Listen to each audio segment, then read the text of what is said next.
What you see here is $10,000 on the table. You can take this money as a loan, but I will charge you a little bit of interest rate. Like most people, you take the money and you go buy a nice car. But in 10 years, it's time to pay me back. And because of interest rates, now you owe me $20,000 and not 10. You will say, I don't have money to give you. And if you don't, I take your car and a piece of your house. Damn. This is how debt works. And after 3 years of traveling the world, I noticed that this is exactly what China is doing.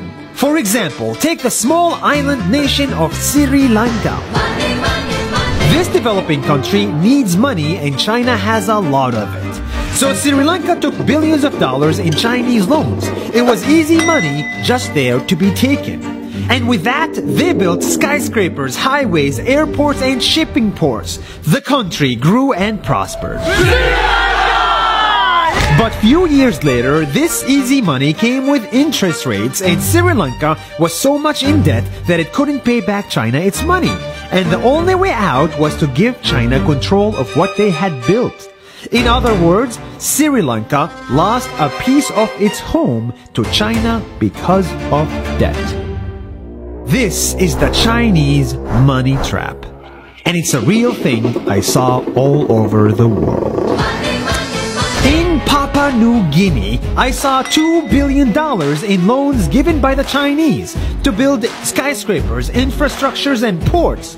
But there is no way this remote developing country can pay it back or its interest rate, and the only way out is to give China control of the country.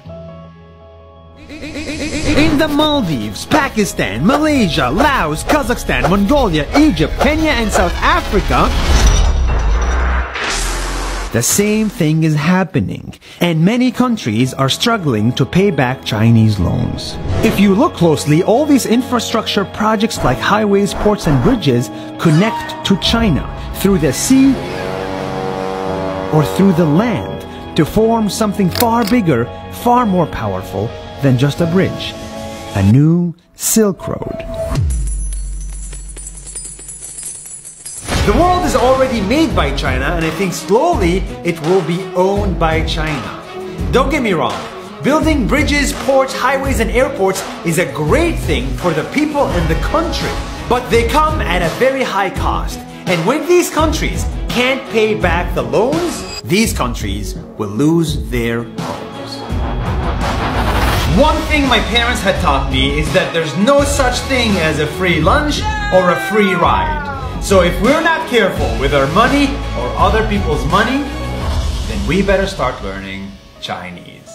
下周见。